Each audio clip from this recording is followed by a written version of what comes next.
Transformer un studio en T1 locatif, en cloisonnant et tout en gardant le confort et la lumière. Pas si simple.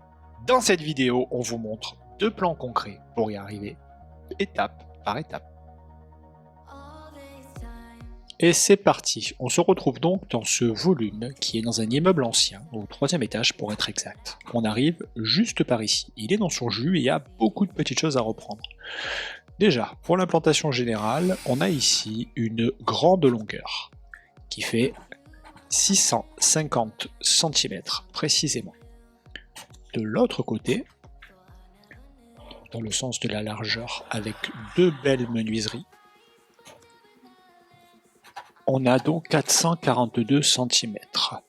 Sur notre espace que vous avez juste là, au niveau de la cuisine et du cloisonnement, pour bien comprendre le passage et l'espace disponible, on a une longueur de 256 cm.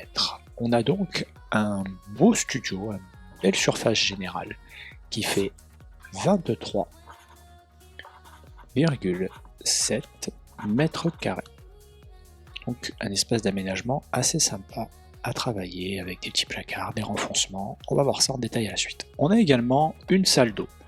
Notre salle d'eau, elle fait actuellement 3,30 mètres précisément. On va faire un peu de clarté et de dépose en supprimant notre ancienne cuisine, le réfrigérateur sur le retour également. On a en partie centrale notre cheminée avec le conduit qu'on va garder et sur le côté deux belles menuiseries avec un apport de lumière. Là on a notre tableau électrique qui va rester en lieu et place puisque c'est la seule chose qui a été rénovée ces dernières années. Sur notre salle d'eau, c'est table rase complète. On supprime le WC, la douche, la vasque et tout le cloisonnement intermédiaire qui n'est pas du tout porteur. Sur la salle de bain, il y a également un sujet. On a une inversion en réflexion pour passer notre douche un peu plus haut pour gagner en intimité et envoyer notre WC sur le fond.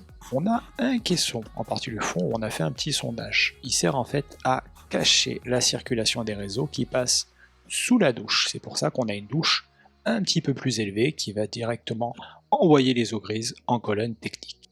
Le propriétaire souhaite créer un logement hybride adapté à un étudiant ou jeune actif pendant l'année, puis en location saisonnière durant l'été. L'objectif, un espace fonctionnel de 27 mètres carrés, confortable et attractif. On fait donc un peu de propreté et un nouveau plan avec nos deux variantes. Donc en effet, nous avons nos deux variantes d'aménagement. Donc nous avons conservé les murs maîtres, cette partie du tableau, et nous allons structurer l'espace pour avoir les différents agencements avec donc les fonctions que nous avons besoin. Donc tout d'abord, nous tirons cette cloison pour fermer une partie de la salle d'eau. Et l'autre côté également. Nous avons donc notre espace comme initialement. Puis nous structurons notre coin salon avec une partie de la cuisine. Vous verrez dans cette version, la cuisine est scindée en deux. Dans des petits espaces, il faut avoir parfois des astuces. Donc là, c'était de scinder la cuisine. Ensuite, nous venons cloisonner notre chambre, entre la chambre et la cuisine, la chambre et les espaces de vie, pour avoir une chambre de 9,2 mètres carrés avec une porte battante. Et également, nous intégrons une verrière à 3 vantaux. Comme disait Mathieu tout à l'heure, on profite d'une belle lumière avec deux belles porte-fenêtres, donc on en fait profiter également dans la cuisine et dans le reste du studio. Ensuite, nous allons venir agencer, meubler,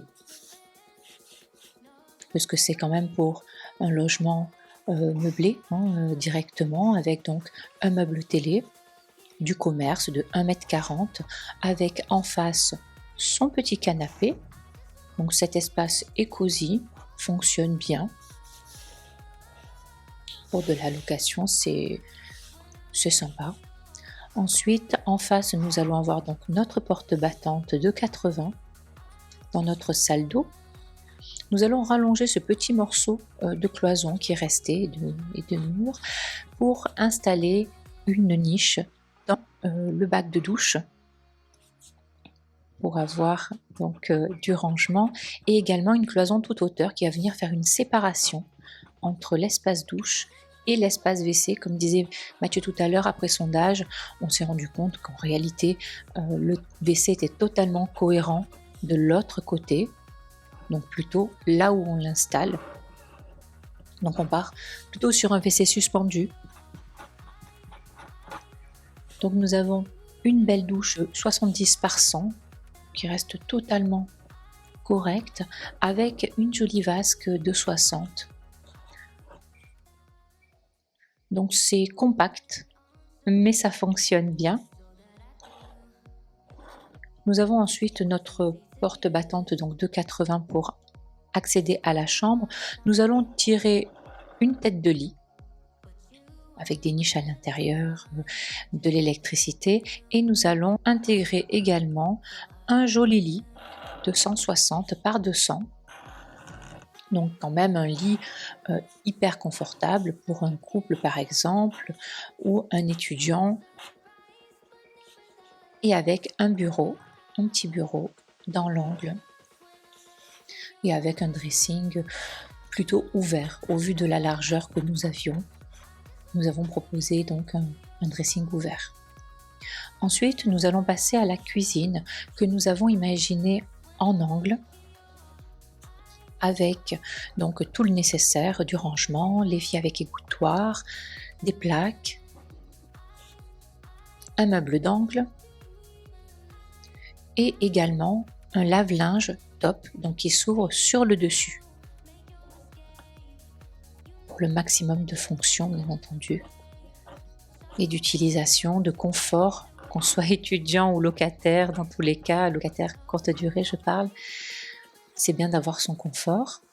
Et également donc en face nous allons avoir 2 colonnes avec le réfrigérateur et le four avec du rangement, donc colonne toute hauteur.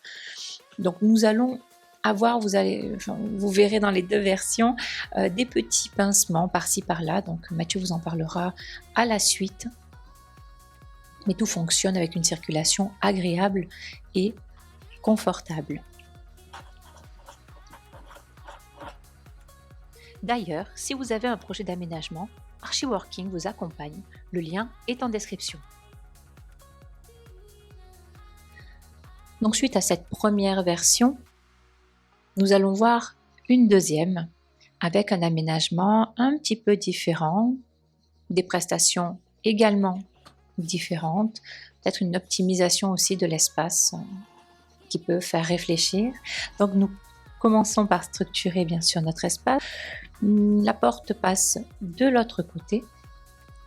Vous allez voir pourquoi. Ensuite, nous allons venir créer comme une sorte de niche au-dessus, vous verrez, de l'espace de vie, donc de l'espace du canapé. Ça peut être électrifié par exemple, pour poser son téléphone, sa tablette, une lampe de chevet, une lampe de bureau, etc. Et donc nous allons venir cloisonner, donc petite gymnastique pour cette version, mais vous allez voir, ça fonctionne plutôt pas mal. Donc nous tirons cette cloison pour venir fermer la chambre côté cuisine, avec pour cette proposition plutôt une porte coulissante en applique de 80 qui permet de ne pas avoir le débattement de la porte sur la cuisine ou sur la chambre.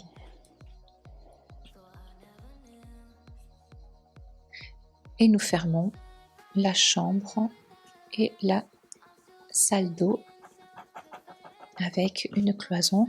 Donc nous avons 3 espaces, comme vous le voyez, qui se dessinent, qui sont intéressants en termes de surface. Notre chambre fait 9 mètres carrés. Nous installons toujours notre lit en 160 par 200. Et sur sa droite, nous allons avoir donc un joli bureau avec un dressing un peu plus compact. Nous aurions pu mettre un placard avec porte coulissante, mais ce n'était pas souhaité. C'était plutôt conserver maximum de volume dans cette chambre de 9 mètres carrés. Nous allons avoir donc notre canapé qui vient s'installer. Ici, on peut avoir un canapé de 160 par 180 cm. Donc, on peut avoir quand même quelque chose d'assez intéressant. Un joli linéaire de canapé.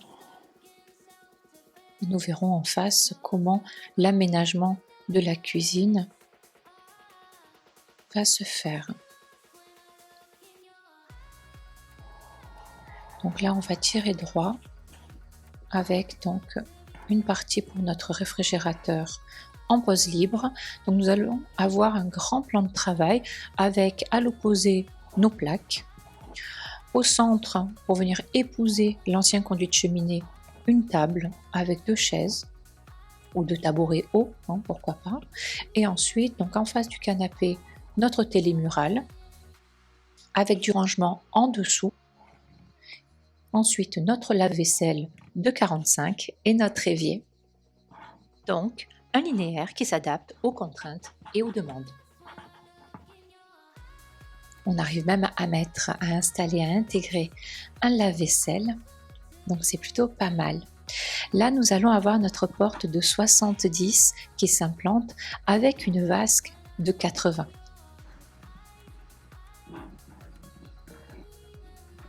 Donc quand même quelque chose d'assez intéressant si on est étudiant ou en location courte durée, ça peut être vraiment pas mal. Nous avons une cloison toute hauteur qui vient séparer, scinder l'espace avec notre WC et également donc un petit espace niche rangement qui est toujours intéressant à créer dans ces petits espaces. Et en face, nous allons avoir notre espace douche.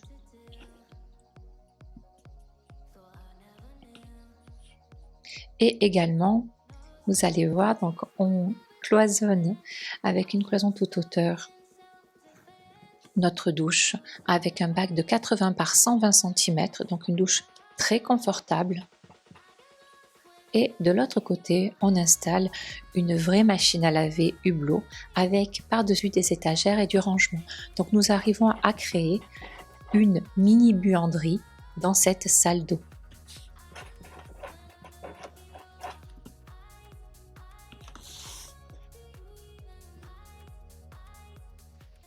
Ok, avant de conclure, on va regarder les pincements et les superficies pour bien apprécier les deux versions. Alors sur la première solution, on a une chambre d'une volumétrie de 9,2 mètres carrés.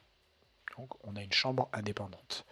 Notre pièce de vie avec cuisine, elle est un peu compacte, mais elle est très intéressante puisqu'elle fait 14,3 mètres carrés. Enfin, notre salle d'eau, elle répond à l'usage et elle fait 3,5 mètres carrés. On a également des réductions de passage dont il faut tenir compte pour valider le choix et l'orientation. Ici, on a 75 cm de pincement. Bon, ça reste amovible, c'est du meuble, mais quand même. De l'autre côté, sur la circulation ici, on a 116 cm. Déjà beaucoup plus viable et intéressant. Et là, entre l'angle et le cloisonnement, on a 90 cm. Point important avant de valider les choix et les orientations d'un projet comme celui-ci. Sur l'autre variante, on a une chambre légèrement plus petite puisqu'on arrive à 9 mètres. Ça reste une chambre indépendante et elle répond à tout l'usage puisqu'elle a un petit bureau, elle a un petit dressing, c'est très pratique et fonctionnel.